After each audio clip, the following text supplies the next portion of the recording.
Hello friends అందరికీ నేనైతే ఈరోజైతే ఐరన్ ప్యాన్లో దొండకాయ ఫ్రై అయితే చేయబోతున్నాను అన్నమాట. ఇప్పుడు అందరూ ఐరన్లోనే ఎక్కువగా వాడుతున్నారు, ఎందుకంటే నాన్ స్టిక్ దాంట్లో వాడితే హెల్త్ ఇష్యూస్ అని చెప్పి ఇలాగా వస్తూ ఉన్నాయన్నమాట.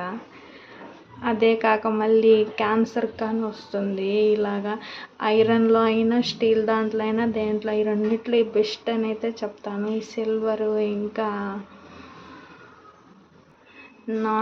నాన్ స్టిక్ ఇవన్నీ వాడకూడదు. ఇవన్నీ వాడితే కిడ్నీలు అనేటివి ఇంకా క్యాన్సర్ వచ్చేది, ఇలాగా హెల్త్ ఇష్యూస్ అన్నీ వస్తాయన్నమాట. అందువల్ల మేమైతే ఈ ఐరన్ ప్యాన్ అయితే కొనుక్కున్నాం అన్నమాట. ఇదైతే మాకు కాస్ట్ వచ్చేసి 1200 అయితే పడ్డది. నేను ఇప్పుడు దీంట్లో దొండకాయ ఫ్రై అయితే చేయబోతున్నాను.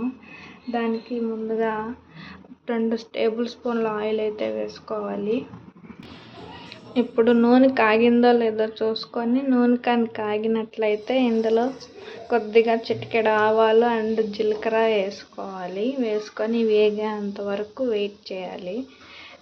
చూసారు కదా, ఇప్పుడు ఇవైతే వేగినాయి. వేగిన తర్వాత ఇక్కడ చూసారు కదా, తరిగి పెట్టుకున్న దొండకాయలను అయితే మనం అయితే వేయాలి.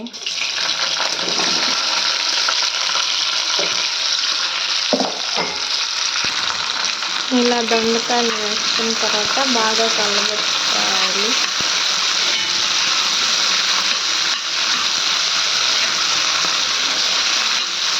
ఇంకా ఇలానే మూత ఏం పెట్టకుండా ఇలానే మీడియం ఫ్లేమ్లో పెట్టి ఇలానే వేగనివ్వాలి. ఇప్పుడు దీనికి రుచికి సరిపడా కొద్దిగా సాల్ట్ అయితే యాడ్ చేసుకోవాలన్నమాట. సాల్ట్ వేసుకున్న తర్వాత మళ్ళీ ఒకసారి కలబెట్టుకోవాలి.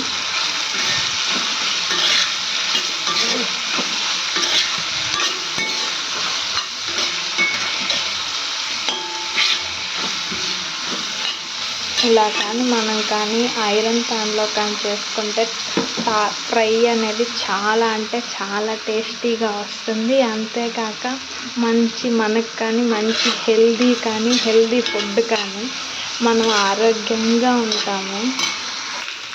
చూసారు కదా, ఇలా కొద్దిగా అయితే వేగినాయి. ఇలా వేగిన తర్వాత మళ్ళీ ఇలా మధ్యలో ఒకసారి కలబెట్టుకోవాలన్నమాట. ఇలా కలబెట్టుకుంటూ మధ్యలో అలా కలబెట్టుకుంటూ ఉండాలన్నమాట.